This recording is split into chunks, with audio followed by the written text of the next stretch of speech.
Welcome everyone. This is we're putting this chat together with Marewa Sutherland from Pure Sports Nutrition, who is one of our major partners for the GPT100, and we're going to talk through basically everything about your diet and your hydration in the lead up to the race and during the race. So, welcome, Marewa. I'll let you do your intro. Cool, thank you for having me. Yes, my name is Marewa Sutherland. I am co-founder of Pure Sports Nutrition. So my brother and I started our business 12 years ago now in the garage in New Zealand. And prior to that, my background was, I guess, essentially an endurance sport, so rowing and cycling, and then went off to university and became a sports nutritionist and continued racing, doing a lot of cycling at the time. And we saw a real gap in the market for nutrition that was, I guess, more usable. So it had, I guess, more taste to it. It had more science behind it. It was just more usable, really. There wasn't much on the market back then. So we set to creating, some products that help deliver performance, I guess. That was 12 years ago. I'm a big fan of the products. I've been using them for a few years now. Used them heavily in a couple of my big goal races recently, and they work super well. So I'm a big fan, and we're stoked to have you on. You obviously give us. I actually should have the number, but I think for GPT, it's a lot of gels. It's like 5,000 gels or something like that. So we've got gels at every aid station. We got your hydration drink mix at each aid station as well. So the runners can, if you are non-crewed, especially. And there are also non-crew aid stations in all the races. So if you can, plan your race to be using Pure hydration mix and also the Pure gels, then you basically got a upper hand on the rest of the field, because you can, basically fuel your race as you go. It'll be extremely handy for you to be out there.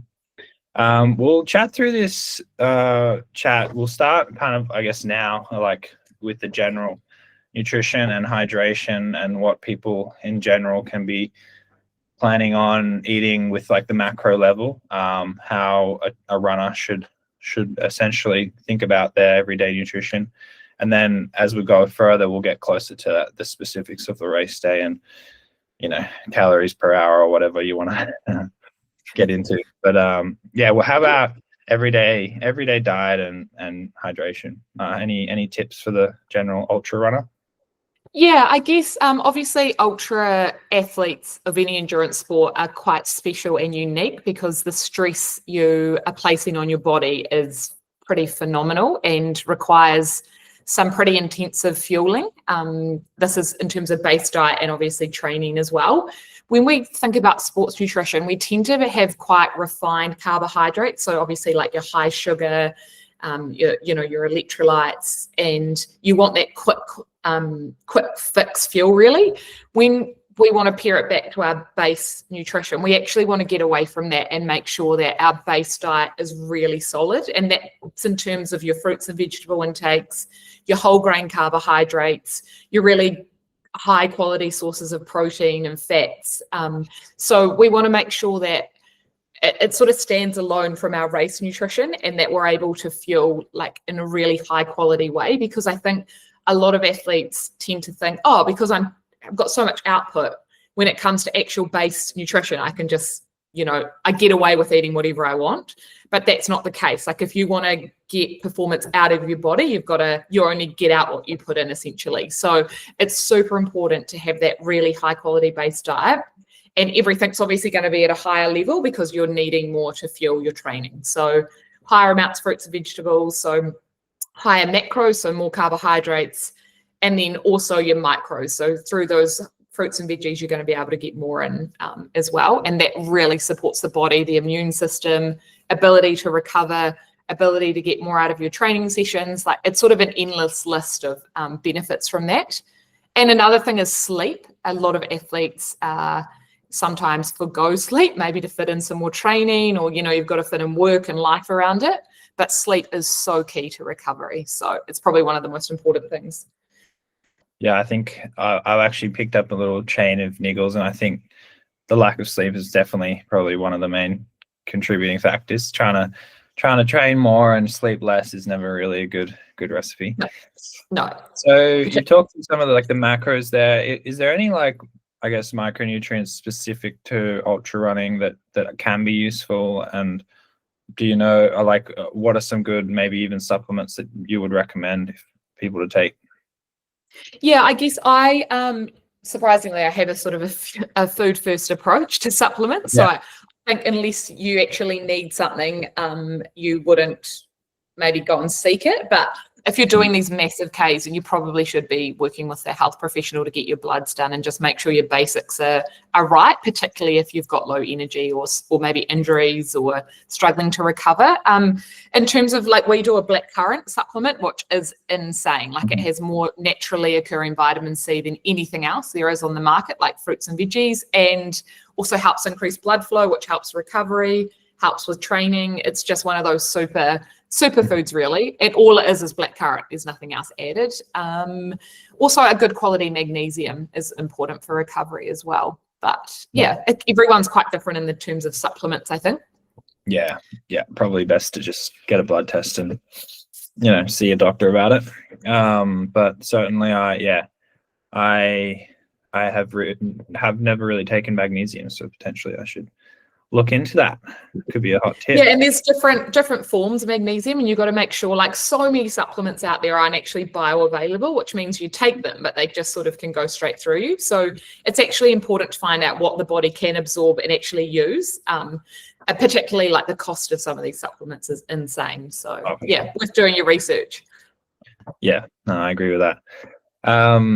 So what about for hydration? Is there any general rules in the everyday kind of training cycle that you would recommend to an athlete? Yeah, I think the general population actually really suck at hydrating, and I think athletes, in my opinion, can be even worse at this, because not only do they need like their base hydration needs, but they're also sweating and training on top of that. And I don't know about you, but you get pretty lazy when it comes to drinking, because you end up having to pee all day, or it's actually it's an area that people do get lazy in. And I think if you're an ultra runner, it is probably one of the most important areas to nail and try and work out your individual needs. And it's actually really hard to do. There's no magic formula really. So I think it's one of the few things I do well, is actually, because I have heard so many times different people, especially sports nutritionists, say how important hydration is. And I sometimes just drink plain water. I mostly just drink plain water, but I also sometimes have like electrolytes in that but I basically just wing it. Is there any rules around that we could sort of consider? Like, should we always be drinking electrolyte, or is it just okay to drink normal water all the time? Yeah, that's a great question. Like, I'm a big advocate for water, and I think it also depends on the level of output of your training. But electrolytes, it depends if you live in like a hot climate or you're a heavy sweater. I don't think if it was general population, I'd say absolutely no need for electrolytes. But I think in this sort of running area we're talking about, there is quite a high need to replace all those salts as well. So electrolytes are pretty important to help. They help, essentially they help your body pull in the hydration into your cells from your stomach. So it is a really important factor. And back to the hydration, like in terms of performance, if we lose 2% of our body weight, our performance starts decreasing. And that is, when you're thinking about a race, that's not actually much of your body weight to lose before you're sort of going down that fatigue spiral. So it's probably the most overlooked area of nutrition that is the most important. In terms of finding out how much you actually need, it's really hard. And I know I always encourage athletes to try and figure it out in training. So I don't know if you're familiar with like the weigh yourself before, weigh yourself after. If you're losing a lot of weight in training, then you're not probably hydrating to the level you need to. So that's something to be aware of. Do you want to there is a calculation as well? It's not as simple as just minusing your pre-run weight to your post-run weight, or is it?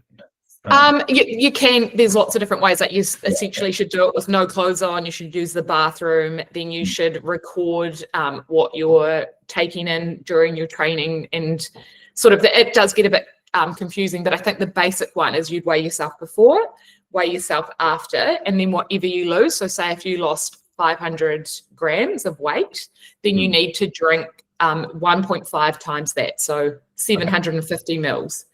That makes sense.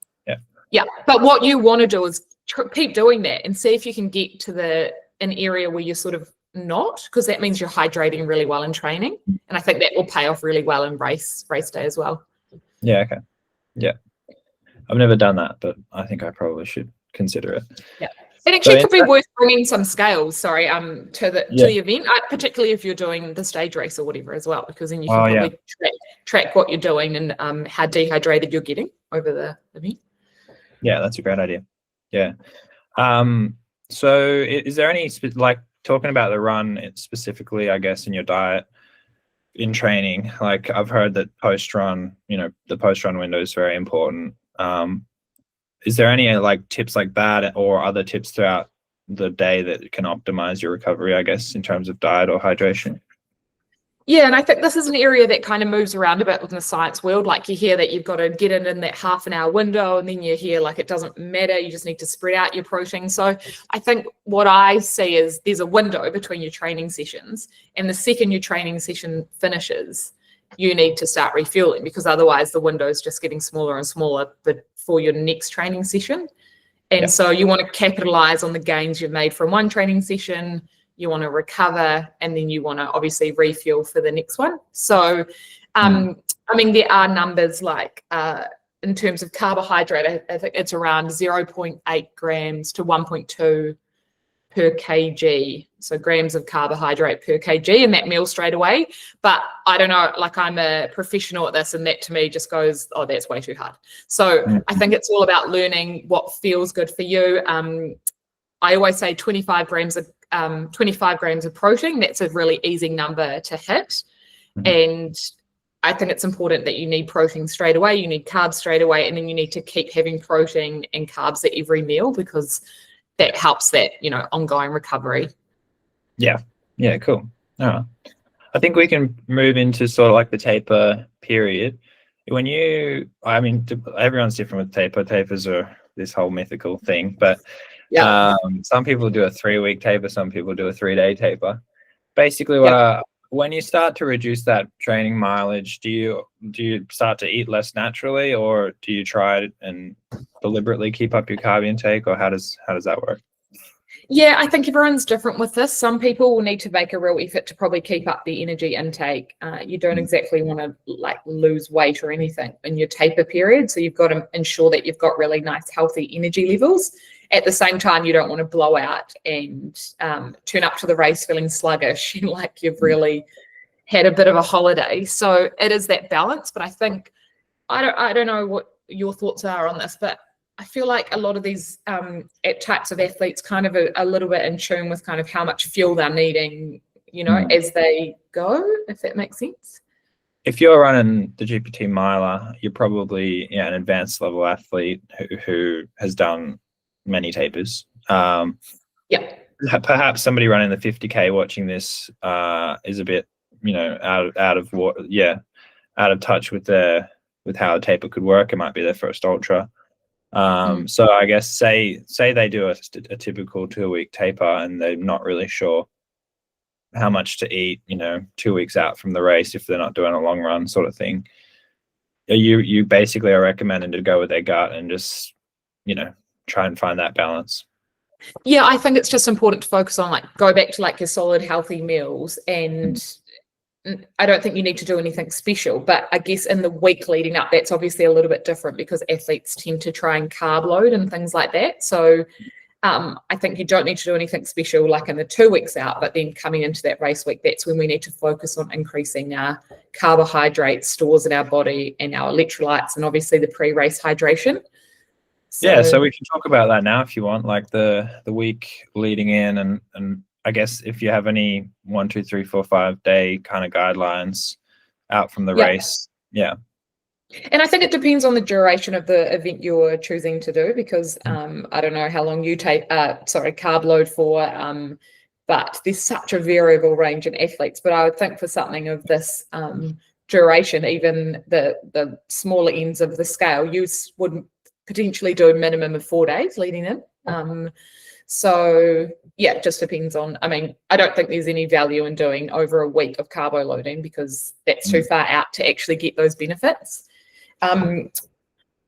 We don't have any shorter races, I guess, for this event. So yeah. I mean, everyone is probably thinking about it as an ultra, or everyone's going to be running for at least 5 hours minimum. So so that's a 4 day. 4 day carbo loading. Also, I don't know if anyone's familiar with the beetroot loading, so nitrate loading. So that would start 5 days before, because beetroot. So what beetroot does is help increase blood flow. So there's nitrates in it that are naturally occurring, and they help. So when you think about it, when you increase your blood vessels, you're allowing more blood around the body. So it's more oxygen, nutrients. So your muscles are essentially getting more fuel. So it's sort of increased efficiency, and it's got a loading effect, so a cumulative effect. So you can load on it for the 5 days up to an event. So there's little things like that. I would say though, like obviously don't try something brand new on like a race that you've never tried before. And saying that, it's a pretty low risk if you're doing it in the days pre-race. Is there a way that you could sort of maybe perhaps buy some beetroot now, try it for your final long run or whatever, like like a 2-day load, just to make sure that you're not gonna do anything weird on race day, sort of thing?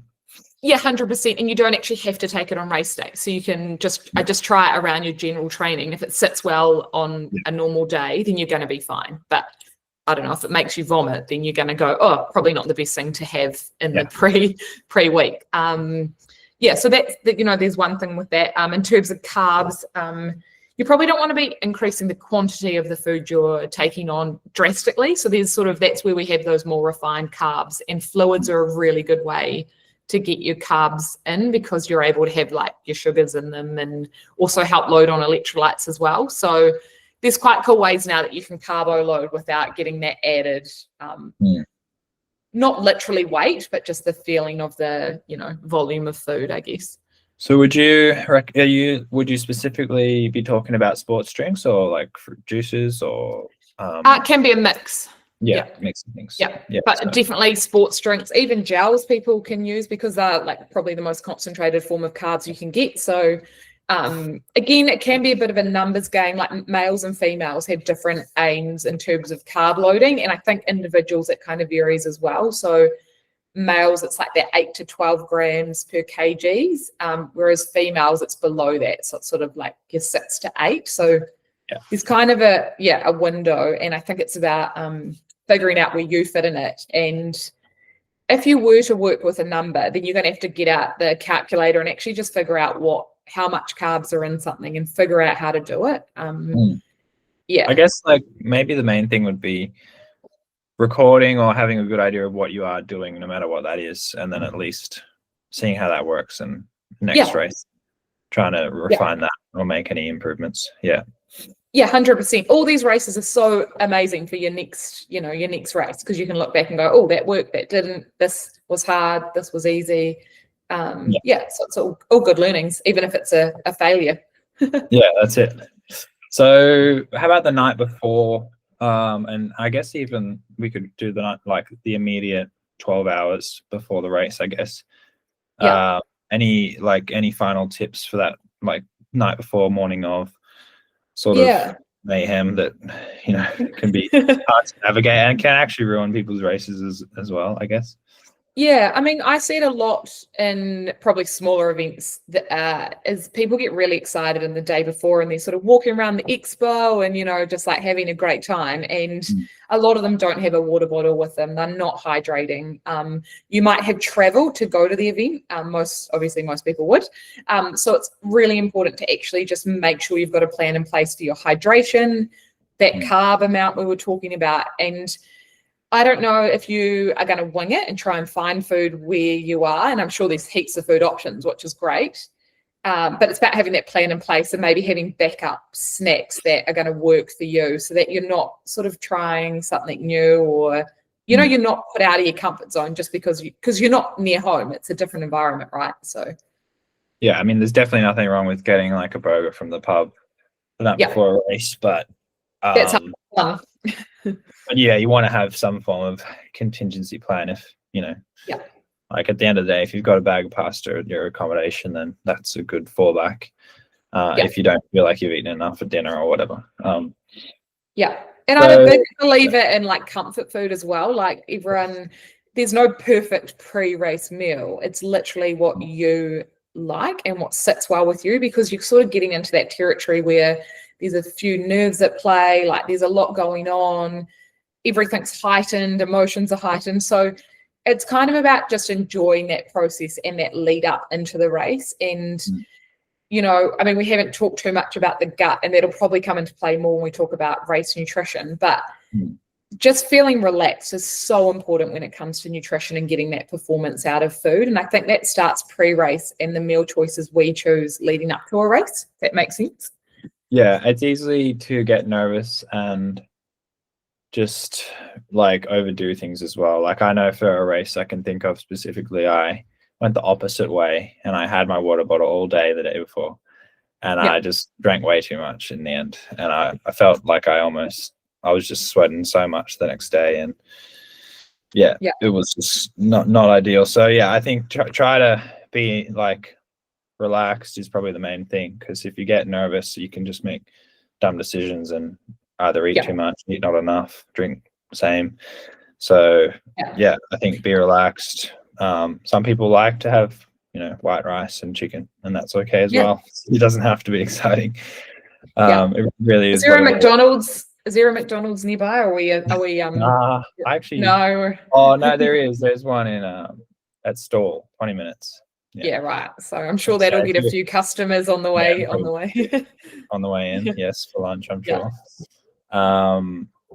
So like we could probably talk through, I guess, the race itself. So in general, I think the stage race is quite unique because we can talk about, I guess, like the post-stage specific stuff. But in general, for all of these events are 5+ hours. I mean, anybody listening to this is probably running realistically between 10 and 50 hours. And they're like 10 hours is still a super, super long run. And I think any principles that apply to like a 10-hour run are similar to a 2-day run.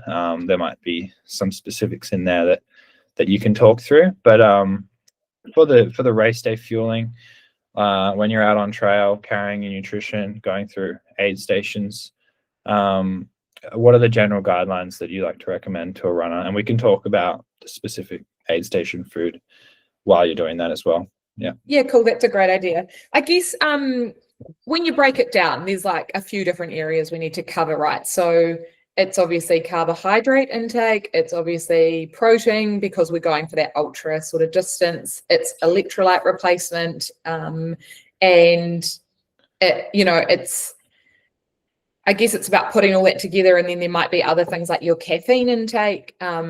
It's about working around the aid stations. It's about having a plan. It's about having a backup plan.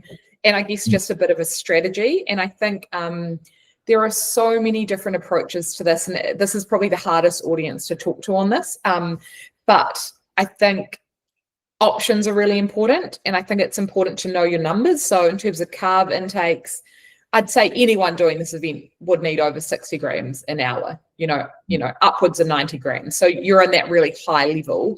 How you get there is quite an interesting story, because as we talked about previously, like you're probably not going to smack a gel down every 20 minutes for a couple of days, are you? That might not. I think it'd be hard. I'm sure there's people out there that do it, but I think I've heard of people doing it. But yeah, I know of a guy who can do gels for like 35 hours with nothing else. But wow, it's pretty rough. And I know most people need to have some noodles or a sandwich at some stage, some fruit or something like some that. Real food.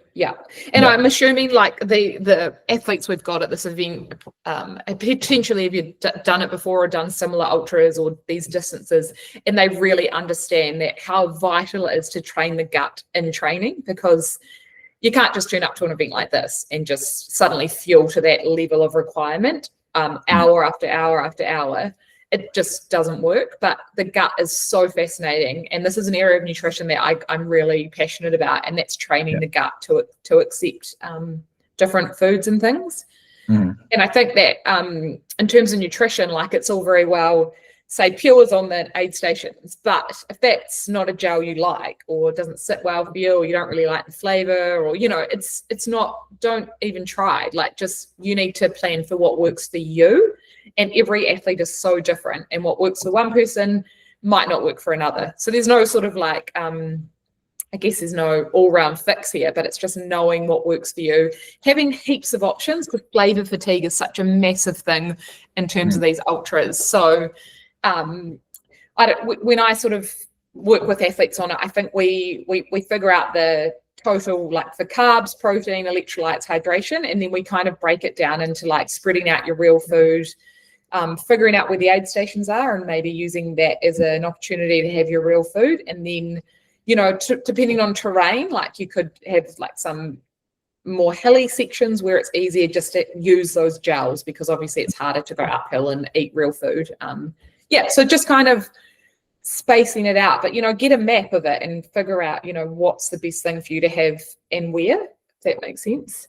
Yeah, so like most people doing the 50K for the first time, they'll be coming into, say, Mount Difficult Road and have no plan at all before the race of what they're actually going to eat there or do there. And it would be very easy to burn through half an hour just sitting around at that aid station, having a noodle, like being like, oh yeah, I guess I'll have a noodle because they look good. And oh yeah, I guess I'll pick up some lollies because they look good. But if you have an actual plan, you can save 15 minutes just, you know, sitting around. And you can also, I feel like in a way you can prep your stomach for what's about to come. Like, even if it's like subconscious, it's like, oh, subconsciously, I know I'm having a cup of noodles at Mount Difficult. And if you know that from now till the race day, then you just get there, you smash it down, you keep going, you know. I like that. You're taking the guesswork out of it.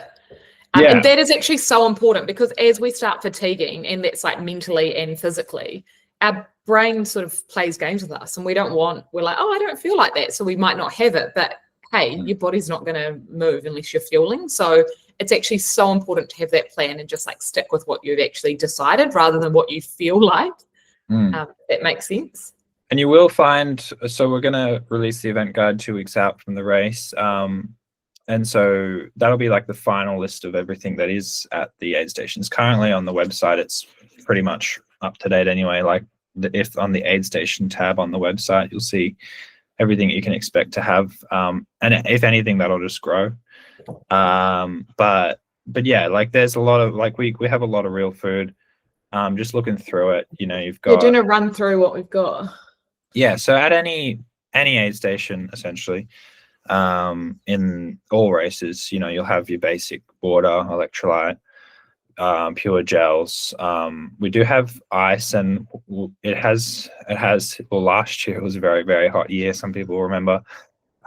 So that becomes a whole different layer. Not really nutrition related, but certainly keeping cool is important and will help to digest, you know, your food and your water and stuff. But yeah, well, then we have your standard Coca-Cola ginger beer combo, which seems to be very popular.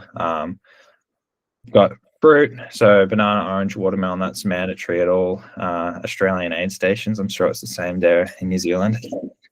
I don't think we have watermelon over here. Oh, that's good. Gotta add it. Lollies, because they're just a basic carb that work for most people. Chips probably don't have heaps of carbs, but they're more of a comfort food, and they do break up that cycle of sugar, and, you know, it's also a different texture as well. Mars, Snickers bars, more of a comfort food, and then you got salt and sugar. It's more of like an emergency. Like, I can't have anything at all, but I might be able to, like, get a teaspoon of sugar down or put some sugar in my flask, and that'll give me a tiny boost. Salt as well is more of a emergency. It's like, well, I'm definitely electrolyte deficient, and I don't want to have anything other than, you know, a potato with salt on it or something. And then boiled potatoes are also at basically all aid stations as well. So that's the list of basically things that are almost everywhere. Noodles as well are only not at GAR because it's the first one. Because no one really ever wants noodles, an hour or two into a race. But everywhere else, and they're also a very popular option. And then for the miler, we do obviously have toasties, which are very popular. Last year we couldn't have them, and worth mentioning, if it's a total 5M, we won't have toasties, and that was the reason we didn't have them last year. But every other time we have toasties at the major aid stations, and then just some things that can also help break up the palate is tea and coffee and Milo, just for something different, and obviously the caffeine that you can get out of those as well. Anything specific on those items, or did I pretty much cover it off? Yeah, I think you've covered it, and I think it's worth noting, like with the sugar and salt, you can add that to the other things like the noodles. Definitely salt those up. Maybe put some sugar in. That could be a nice wee hint in there. But yeah, it's just like you're not going to get an aid station with a better offering. So make the most of it and take your time. But I think go in with a plan of what you're needing out of the aid station in terms of carbs and things like that as well. So yeah, so when the event guide comes out, have a good look at what you can expect to see at each aid station, and maybe plan of what you're going to eat there and what you're going to take with you, I guess. And that includes your drop bags as well, because everyone will have their own drop bag plan, or maybe it's a crew plan. But you'll see the pros, I guess, these days on live streams. They know the crew knows exactly what they want. They just come in, they come out. It's like everything is planned to the minuscule second. You don't have to go to that level, obviously. But having a plan for each aid station would be, I reckon, a minimum requirement of what we would want people to get out of this conversation, I think, basically. Yeah, agreed. Yeah, and being educated on what is there. I think with nutrition on race day, it is so important to fuel early, because when we're feeling good, we often just don't worry about it because it's not really front of mind. But that's actually when you're putting the most vital energy in, because you're preventing that fatigue. So that is really key to kind of get ahead of. And I think when you start fatiguing and, going down the slippery slope, it's actually way harder to onboard anything. Everything's just harder, right? So yeah. And but most things can be reset with just a good break as well. Especially in the miler where you've got 50 hours, like you can burn an hour or two if you have to. If that's what it takes, half an hour of sitting down, not eating anything, just resetting the stomach, maybe drinking some water, and then wasting another half an hour to try and eat some decent food, like things can come back. I've easily burnt an hour. I can think of a few occasions in like longer races where you go from like sitting on a rock and wanting to take up a new sport or something, and then somehow you like find yourself back on the trail feeling really good again. So, and it's almost always related to like basically sugar and water or salt, like it's almost always going to come down to those things. And I'd love to know the stat on the amount of DNFs that are just from a nutrition or hydration problem. It's probably like very, very high percentage. Yeah. And I think this is a good probably time to pop this in there, but I think so many people invest their time into these sports. They invest in, the right running gear, and they're very like time intensive sports. And I think not enough people invest in their own nutrition. And I think that it's well worth, if this is something you're going to keep doing, find a dietitian or a sports nutritionist that you can click with and actually look at you. Because to give you a personalized plan, I have to sit here working everything out about you, trying to figure out your routines, your habits, and you can get such great payoffs by doing that. Yeah, we probably should have put that at the top of the chat. I think I've seen athletes who've gotten dietitians and just life changed. Like and it's always simple stuff, and it's like, oh well, I should have just done this so long ago. I should probably get a dietitian. But I feel like I've always been quite good with knowing what to do, but not everyone is. And so that's probably the number one thing. get someone to work with who, unless you're passionate about it and you really want to learn, that's the easiest step, for sure. So I guess the final thing we could just talk about is for the stage race runners specifically, like what they should have in their finish line drop bag and what they should basically be thinking about when they get back to Halls Gap each night. Like, how can I reset and somehow get ready to run another 12 hours tomorrow, Yeah, and I think it sort of goes back to those same principles in training where you've got that recovery window. So the second you're finished, that recovery window starts, so you need to start refueling. I think the longer this goes on, the harder it is to probably get your solid food in. So a really good idea is like a liquid recovery. There's powders you can make that have all the, carbs, protein, electrolytes, everything you need in them, blackcurrant even, in this race one we have. So it's about kind of, or a chocolate milk that's cold. It's about working out what works for you and having it there straight away. But a liquid one is a great idea because it's also rehydrating. We touched on the scales. That's a great idea if you're able to bring some scales to make sure you're tracking that weight loss, because if you can't rehydrate in that window, you're going to start on the back foot the next time you get out there. And I guess it's back to that comfort food, what works for you, but you should be eating hourly while you're awake. I guess the calorie you're almost never going to eat as much as you're going to spend over those 4 days, really. So it's just trying to eat as much as you probably can.